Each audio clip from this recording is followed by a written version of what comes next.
l'idée, c'est de se dire que fondamentalement, en fait, ce qu'on essaie de faire ici à Sciences Po et dans ce cours, c'est de vous former comme citoyen.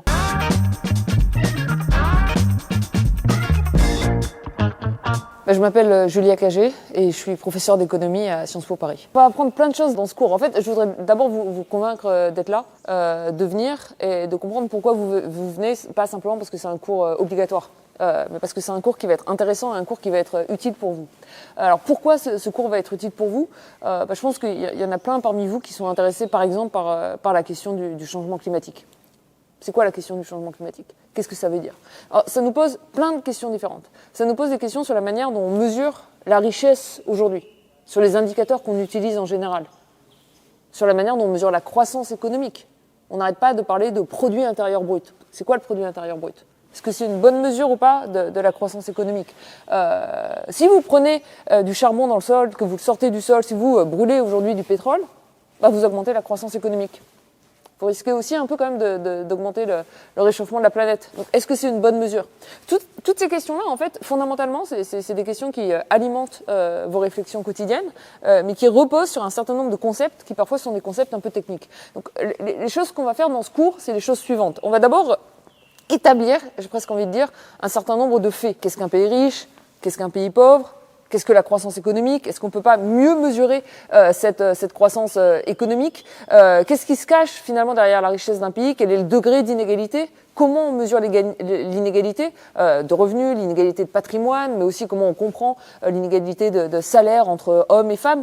C'est des questionnements que vous vous posez tous les jours, mais auxquels vous n'avez pas forcément les réponses. Moi, ce que je voudrais, c'est que demain, quand vous ouvrez un journal et que vous lisez des choses dans le journal, si jamais il y a des choses fausses ou qui sont mal présentées, vous pouvez les interroger. Je vais vous donner un exemple qui peut vous sembler un peu technique. Donc là, vous allez avoir des boutons et en fait, ça l'est pas du tout.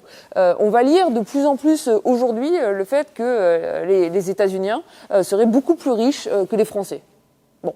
Et ensuite, la question, c'est comment on compare la richesse aux États-Unis et puis la richesse en France. Parce qu'on n'a pas la même monnaie, par exemple, aux États-Unis et en France. Dans un pays, vous avez le dollar. Dans un autre pays, vous avez l'euro. Comment vous faites la comparaison entre les deux ? Est-ce que vous prenez le taux de change de marché, donc vous allez regarder combien de dollars vaut un euro ? Alors dans ce cas-là, vous allez avoir l'impression finalement qu'on vit mieux aux États-Unis qu'en France. Ou est-ce que vous allez travailler en termes de ce qu'on appelle la parité de pouvoir d'achat ? Donc prendre en compte le fait que 1 euro en France, ça n'a pas la même valeur que 1 euro aux États-Unis, mais ça n'a pas la même valeur non plus que 1 euro en Chine, ou 1 euro dans un pays du Sud frappé par la pauvreté, ou que 1 euro même en Norvège, ou 1 euro en Argentine. C'est ça la parité de pouvoir d'achat. Et ça va être mesuré, on va discuter en prenant des exemples concrets et sans doute, souvent on va essayer en tout cas des exemples amusants avec ce qu'on appelle l'index Big Mac Index. Donc en comparant le prix du Big Mac dans différents pays. Voilà.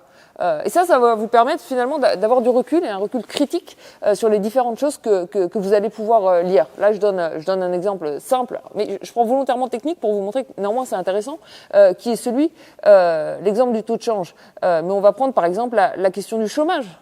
Puis actuellement, on a plein de questionnements autour de l'assurance chômage. C'est intéressant, l'assurance chômage. Ça va nous interroger sur qu'est-ce que c'est qu'un marché ? Qu'est-ce que c'est que le marché du travail ? Puis ça va nous interroger sur est-ce que les gens sont parfois prêts à ne pas entrer sur ce marché du travail si jamais ils bénéficient d'une assurance chômage trop généreuse. Ou est-ce que c'est pas le cas du tout ? Est-ce que l'assurance chômage est justement simplement un système assurantiel ? Bon, ces questions-là, elles ont été étudiées. Elles ont été étudiées notamment d'un point de vue empirique. En fait, on sait les effets en termes de retour à l'emploi, en termes de formation, en termes de taux de chômage, de différents systèmes d'assurance chômage. Après, moi, je vous dirai jamais un système d'assurance chômage relativement généreux, c'est bien, et puis un système d'assurance chômage relativement inexistant, c'est pas bien. C'est pas moi qui vais trancher. J'aurai mon opinion sur la question, mais c'est pas moi qui vais trancher. L'idée, c'est de vous donner les outils pour pouvoir trancher.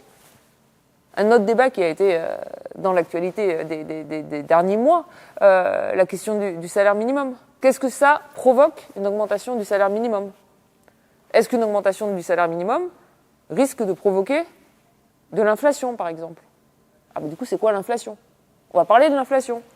On va voir dans quelle mesure on peut avoir des spirales prix-salaire. Donc on va essayer de parler de la manière dont on peut lutter contre l'inflation.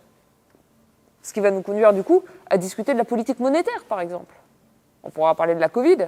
La crise de la Covid, ça dit quelque chose aussi du rôle de la BCE, de l'Union européenne. Donc on discutera de toutes ces questions-là. On peut prendre un autre exemple, mais qui est vraiment là dans notre vie de tous les jours. Et encore une fois, à chaque fois, l'idée, ce sera d'être engageant pour vous, comme citoyen. On va prendre la question du commerce international. Qu'est-ce que c'est que le commerce international aujourd'hui ? Qu'est-ce que ça implique d'acheter un bien qui va être fabriqué en France versus d'importer un t-shirt qui va être fabriqué en Chine ? Pourquoi à l'arrivée aujourd'hui c'est moins cher de fabriquer un t-shirt en Chine, de le faire venir en France et de l'acheter en France que de le fabriquer en France ? Qu'est-ce que ça nous dit en termes de coût du travail ? Qu'est-ce que ça nous dit en termes de normes sociales ? Qu'est-ce que ça nous dit en termes de coût environnemental ? Votre t-shirt, il faut quand même le trimballer depuis la Chine jusqu'à la France. Et du coup, au-delà des questions de commerce international, on pourra parler de compétitivité, on pourra parler d'avantages comparatifs, on pourra remonter à Smith et Ricardo si on veut, parce que c'est toujours important de relire les grands auteurs. On pourra regarder ce qui se passe aujourd'hui aussi. Qu'est-ce que ça nous dit en termes de politique publique à mettre en œuvre ? Est-ce que ça veut dire qu'il faut mettre davantage de protectionnisme social, s'il y a des pays où il y a des conditions de travail où on fait travailler les enfants, par exemple, versus d'autres pays, du protectionnisme fiscal, s'il y a des pays où les entreprises paient moins d'impôts sur les sociétés que d'autres pays, du protectionnisme environnemental, puisqu'aujourd'hui, on a un truc qui s'appelle un mécanisme de taxation carbone aux frontières de l'Union européenne. C'est quoi un mécanisme de taxation carbone ? Est-ce que c'est vraiment utile ? C'est quoi une taxe carbone ? On pourra parler de taxe carbone. Si vous voulez comprendre les gilets jaunes, par exemple, c'est intéressant aussi de s'interroger sur cette question de la taxe carbone. C'est ça aussi que vous allez apprendre pendant ce cours. En gros, l'idée de ce cours, elle est assez simple. Un, c'est de vous donner des ordres de grandeur, que vous compreniez vraiment un certain nombre de faits. Après le cours, ça serait bien de savoir quel est le taux de chômage en France. Est-ce qu'il est haut ou bas en comparaison internationale ou en comparaison historique ? Après ce cours, ça serait bien aussi de savoir quel est le PIB par tête, qu'est-ce que ça veut dire, quelle est sa valeur en France, versus en Allemagne, par exemple. Souvent, on dit qu'en Allemagne, les gens sont relativement plus riches, versus en Grèce, versus en Italie, en Espagne. Mais l'idée, c'est aussi de vous outiller. Et quand je dis vous outiller, il ne faut pas avoir peur. C'est-à-dire qu'il ne faut pas se dire « Ah, on va venir en cours et voilà, ils vont nous faire des énormes courbes d'indifférence, un marché du travail avec un prix d'équilibre, etc. » Je ne dis pas qu'on ne fera jamais de modèle. On va essayer au maximum, en fait, d'éviter les modèles. On le fera un peu de théorie, parfois avec les mots, parce qu'on veut dire parfois avec les mains, on fera un peu de théorie, parce que justement, parfois, il y a des enjeux, et la théorie peut nous permettre de mieux comprendre les données.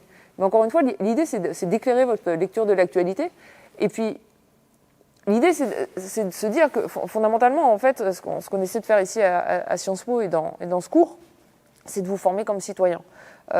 Et comme citoyen, en fait, il y a beaucoup de vos décisions dans le futur, notamment comme citoyen électeur, qui vont dépendre de votre lecture d'un certain nombre de faits, de votre lecture d'un certain nombre de programmes, hein, si c'est au moment d'aller voter.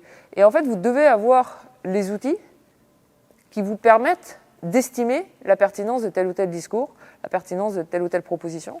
Moi, je serais ravie en fait qu'il y ait des désaccords, qu'on ait des débats en fait dans ce cours, parce qu'on va essayer de vous armer en fait justement pour conduire ces débats, pour conduire ces discussions, peu importe le parcours que vous allez choisir par la suite. Si vous choisissez de faire de l'économie, bon alors là, je pense que vous avez compris l'utilité de ce cours. Ça, c'est pas beaucoup d'entre vous. Si vous choisissez ensuite d'aller travailler, que ce soit dans des grandes organisations internationales ou dans des petites ONG, le fait d'avoir des séances, par exemple, sur le développement, des séances sur l'aide au développement, des séances sur ce qui peut être fait en termes d'investissement, ce qui marche pas, des séances autour de tout ce qu'on va appeler finalement les expériences randomisées, par exemple, pour comprendre l'effet de telle politique versus l'effet de telle ou telle autre politique. Ce que vous aurez acquis pendant ce cours, ça va vous servir aussi. Si vous allez faire de la finance, Ça va vous servir aussi puisqu'on va vous expliquer ce qu'est un marché, ce qu'est la monnaie. Donc vous aurez acquis aussi de ce point de vue-là des compétences. En fait, peu importe la formation que vous allez choisir par la suite, c'est presque un cours. Je ne vais pas vous dire que c'est exactement un cours de culture générale. Je ne sais pas si les gens qui forment à la culture générale seraient contents. On ne veut pas aller marcher sur leur plate-bande. Mais c'est presque un cours de culture générale de ce point de vue-là. Et l'idée, c'est de vous être le plus utile possible pendant tout un semestre autour de l'ensemble de ces questions. L'idée, ça va pas être de se focaliser sur la France, ça va pas être de se focaliser sur l'Union européenne, ça va pas être de se focaliser sur le monde occidental uniquement. Souvent, on a tendance à voir l'économie soit du point de vue de l'Union européenne, soit du point de vue des États-Unis. Et pas uniquement parce qu'on va faire de l'économie du développement. Mais c'est vrai on a eu une approche de l'économie pendant des années qui s'est trop focalisée, on va dire, sur une approche uniquement occidentalo-centrée. Ce qui est aussi lié à la manière dont on forme les économistes, le fait qu'il y en a beaucoup qui sont formés, qui ensuite vont étudier dans les grandes universités états-uniennes, ce qui malheureusement nous centre un peu sur notre nombril, ce qui n'est pas quelque chose de très utile. Et du coup, une des choses qu'on va essayer de voir quand on va voir la croissance, par exemple, en lien d'ailleurs avec toutes les questions liées au changement climatique, on va étudier des textes comme les textes de Kenneth Pomeranz autour de ce qu'on appelle la grande divergence. Essayer de comprendre pourquoi à un moment donné, vous avez eu la révolution industrielle en France, vous avez eu la révolution industrielle au Royaume-Uni, et vous avez d'autres endroits du monde, qui pourtant avant étaient aussi riches, voire plus riches, qui avaient même plus innové, comme la Chine, qui se sont développés moins vite à ce moment-là. Et c'est des questions qui sont fondamentalement intéressantes, parce qu'en fait, si vous essayez vraiment de comprendre ce qui se passe à ce moment-là, vous voyez que c'est lié à des contraintes, et notamment à des contraintes écologiques. Ça va être lié au fait d'avoir des forêts, et de couper toutes ces forêts pour avoir davantage de bois. Ça va être lié au fait d'avoir du charbon, du coup de sortir ce charbon du sol, de brûler ce charbon, ce qui va contribuer sur le long terme au changement climatique. Donc en fait, on va voir par exemple que la croissance des pays riches s'est fait aussi au prix, finalement, du réchauffement climatique. Là où vous aviez d'autres pays qui n'avaient pas forcément les mêmes ressources et qui, de ce point de vue-là, ont décroché. Mais ça nous interroge aussi sur le futur, du coup, une fois qu'on a dit ça. Alors, comment on envisage notre futur maintenant qu'on prend en compte cette contrainte qui est la contrainte du réchauffement climatique. Donc, on va aussi... on parlera beaucoup de l'Inde, par exemple. L'Inde, c'est un cas extrêmement intéressant. C'est à la fois la plus grande démocratie du monde. C'est un pays où il y a eu beaucoup d'innovations, notamment en termes de développement, en termes de politique mise en œuvre, en termes d'accès à l'école, en termes d'accès à la santé. On prendra ces exemples-là. En Inde, il y a des études aussi qui ont été mises en place, qui sont absolument fascinantes, sur les inégalités entre les hommes et les femmes, qui ont lié les inégalités entre les hommes et les femmes et la lutte contre les inégalités entre les hommes et les femmes à l'accès à un certain nombre de médias. On parlera sans doute un peu des médias, parce qu'on parlera aussi des différents types d'entreprises. C'est quoi une entreprise ? Est-ce qu'une entreprise elle a vocation à toujours être à but lucratif ? Est-ce qu'on peut avoir des entreprises à but non lucratif ? C'est quoi la différence entre une entreprise, une fondation, une association ? Est-ce qu'on va avoir les mêmes modèles partout dans le monde ? Ou est-ce qu'on va avoir différents modèles qui se sont développés à différents moments du temps ? Est-ce qu'on ne peut pas apprendre des exemples des autres pays ? On construira aussi un peu par rapport à ce que vous allez pouvoir voir pendant les cours d'introduction à l'histoire ou pendant les cours d'introduction à la sociologie. On parlera de gouvernance des entreprises. Donc non, l'idée, c'est pas du tout d'être centré sur l'Union européenne, parce qu'en fait, votre vie, votre futur ne sera pas centré sur l'Union européenne, et puis le reste du monde ne l'est pas non plus. Donc l'idée, c'est de vous former en fait à être capable de lire le monde et de le découvrir dans sa globalité. Sciences Po.